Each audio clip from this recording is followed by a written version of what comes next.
नमस्कार दोस्तों, target with PS Parihar channel में आपका स्वागत है। सुबह की इस वीडियो में ऐसी सूचनाएं होती हैं जो विभिन्न समाचार पत्रों पर छपी होती हैं और विद्यार्थियों के लिए आवश्यक होती हैं। तो आइए शुरू करते हैं और देख लेते हैं कि आज के समाचार पत्रों में विद्यार्थी जीवन से संबंधित कौन कौन सी सूचनाएं हैं। तो वीडियो को जल्दी से लाइक कर दें, शेयर कर दें और जिन छात्रों ने चैनल को अभी भी सब्सक्राइब ना किया हो तो जल्दी से सब्सक्राइब कर लें ताकि आप लोगों को भी इसी प्रकार की अथेंटिक अपडेट सबसे पहले मिलती रहे।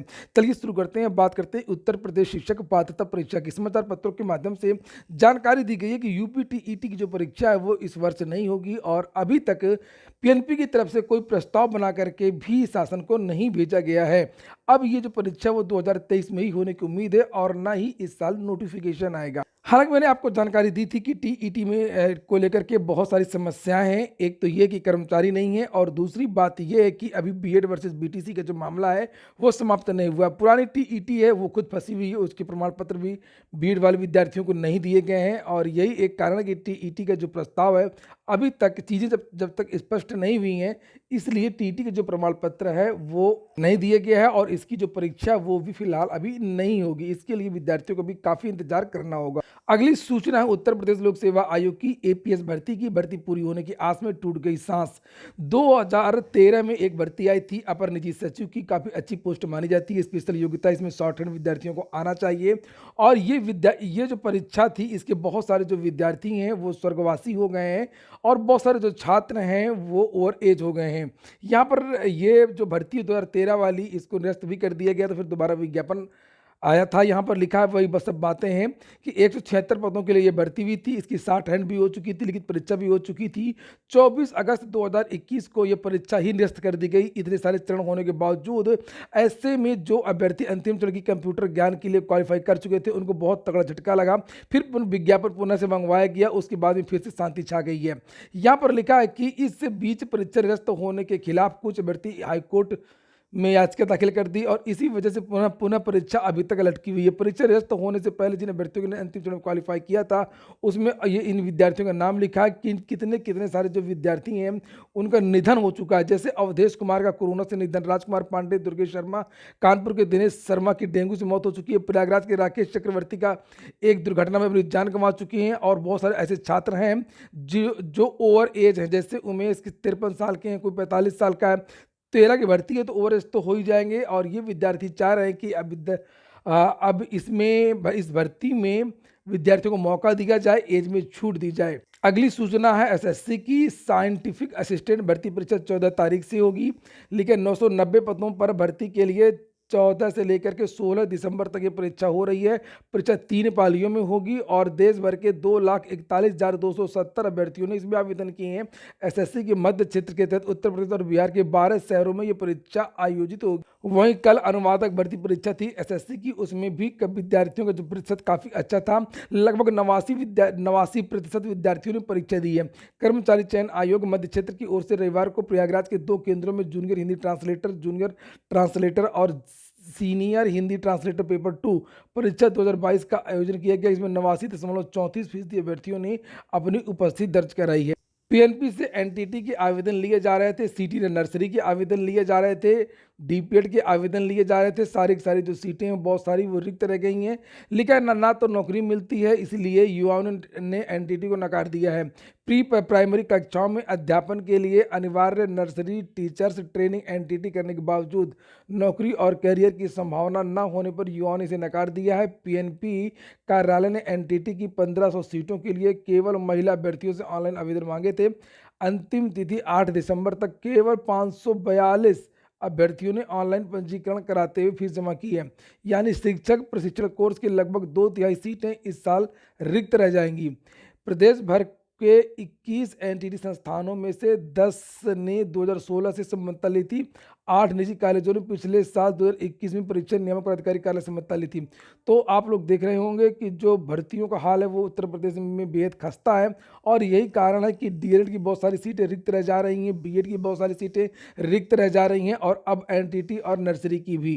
यहाँ पर लिखा है कि एनटीटी सीटी नर्सरी करने के बाद निजी स्कूलों में अवसर मिल जाते हैं, लेकिन उसमें अधिकतर लोगों की रुचि नहीं रहती है और यही कारण है कि अब इन पाठ्यक्रमों की पूछ नहीं रह गई है। जब डीएलएड वाले, यहाँ पर लिखा बीटीसी और बीएड वाले जब धक्के खा रहे हैं, बेरोजगार धक्के खा रहे हैं, तो इन पाठ्यक्रमों को कौन पूछेगा। यही कारण है कि जो जो पद हैं वो रिक्त रह जा रहे हैं।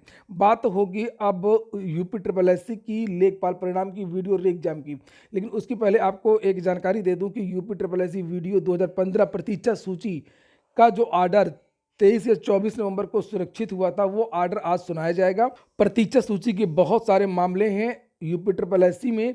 जैसे एक मामला तो जूनियर असिस्टेंट भर्ती का भी है, जो विद्यार्थियों ने डाला है कि पद रिक्त रह गए हैं और इनको प्रतीक्षा सूची से भरा जाए। देख सकते हैं ये आदेश सेंटी सिंह एवं 12 अन्य की याचिका पर सुनवाई करते हुए न्यायमूर्ति विक्रम डी चौहान ने दिया हाल ही में, जो अभी 1403 पदों की भर्ती हुई थी। विद्यार्थियों ने ये कहा कि बहुत सारे जो पद हैं वो रिक्त रह गए हैं। दिव्यांग श्रेणी के 21 पद रिक्त हैं, 157 प्रोविजनल अभ्यर्थियों के पद रिक्त हैं और चयनित कार्यभार ग्रहण न करने से पद रिक्त हैं। और यहाँ पर जो मेरिट को नीचे करके उनको भरा नहीं जा रहा है। ये जितने भी मामले चल रहे हैं ये सब पर प्रभावी होगा। और इसके पहले भी जूनियर असिस्टेंट की इन छात्रों ने कई बार यूपी ट्रिपल एससी में ज्ञापन भी दिया। इन छात्रों के यहाँ पर ये नंबर है, ये देख सकते हैं आप लोग। और सुप्रीम कोर्ट की एक काज लिस्ट भी जारी हो गई है, जिससे देख सकते हैं इसमें लिखा हुआ कि 12 तारीख को ये केस जो है 12/182/2020 जो सुप्रीम कोर्ट में दाखिल हुआ था हाई कोर्ट के बाद में, उत्तर प्रदेश वर्सेस करुणेश। तो आज वीडियो 2015 का जो ऑर्डर है वो सुना दिया जाएगा। जो भी अपडेट्स होंगी आपको इस चैनल के माध्यम से दे दी जाएंगी। और इसके पहले भी हाई कोर्ट की डबल बेंच ने छात्रों के लिए ही ऑर्डर दिया था, लेकिन सरकार ने माना नहीं था, अधीनस्थ ने माना नहीं था और सरकार इसको लेकर के सुप्रीम कोर्ट चली गई थी। अब हम लोग बात करने वाले हैं यूपी ट्रिपल एससी लेखपाल परिणाम की और वीडियो री एग्जाम की। वीडियो की बात इसलिए कर रहा हूं कि अब आप लोग पढ़ाई करना शुरू कर दें। वीडियो का जो परीक्षा है वो अब मार्च या अप्रैल के महीने में होने की पूरी संभावना है। मैंने आप लोगों से बताया भी था कि इसमें शासन की तरफ से सहमति प्रदान कर दी गई है। अब जो है गेंद यूपी ट्रिपल एससी के पाले में है। यूपी ट्रिपल एससी जब देखेगा अपनी सुविधा अनुसार मार्च या अप्रैल के महीने में इसकी परीक्षा करवा सकता है। पीईटी से इस भर्ती का कोई मतलब नहीं है, केवल पुराने विद्यार्थी इस भर्ती के योग्य रहेंगे। लेखपाल भर्ती की अगर बात करें तो इसमें इसके परिणाम में अभी कुछ भी नहीं कहा जा सकता। इतना तय है कि इसमें देरी लग सकती है। ये इसका जो परिणाम है वो एसटीएफ और पुलिस के कब्जे में हो गया है। जब तक क्लीन चिट नहीं मिलेगी, सारी चीज़ें क्लियर नहीं होंगी, तब तक इसका परिणाम नहीं आएगा। लेखपाल परिणाम की वास्तविकता तो ये है, जो मैंने पता किया जितना भी हो सकता था, कि इसका जो परिणाम है वो अब पूरी तरीके से लटक चुका है। इसके लिए विद्यार्थियों को रणनीति बनानी होगी, दबाव बनाना होगा। जिस तरीके से एलटी ग्रेड शिक्षक भर्ती उत्तर प्रदेश लोक सेवा आयोग में विद्यार्थियों ने दबाव बनाया था, धरना प्रदर्शन किए थे, चारों तरफ पुलिस के पास भी जाना पड़ेगा कि कहाँ तक जांच पहुंची, किस तरीके से निकाला जाएगा, कब क्लीन चिट देंगे, कैसे क्या होगा। सारी की सारी चीज़ें जब तक क्लियर नहीं हो जाएंगी तब तक ये परिणाम जारी नहीं होगा। और विद्यार्थियों को इसके लिए दबाव भी बनाना पड़ेगा, चाहे वो शासन पर हो, चाहे वो यूपी ट्रिपल एससी पर हो, चाहे वो पुलिस पर हो। पुलिस भी इसमें इतना यूपी ट्रिपल एससी के हाथ में अब कुछ नहीं है। अगर वो चाह लेगा तब भी नहीं दे पाएगा परिणाम।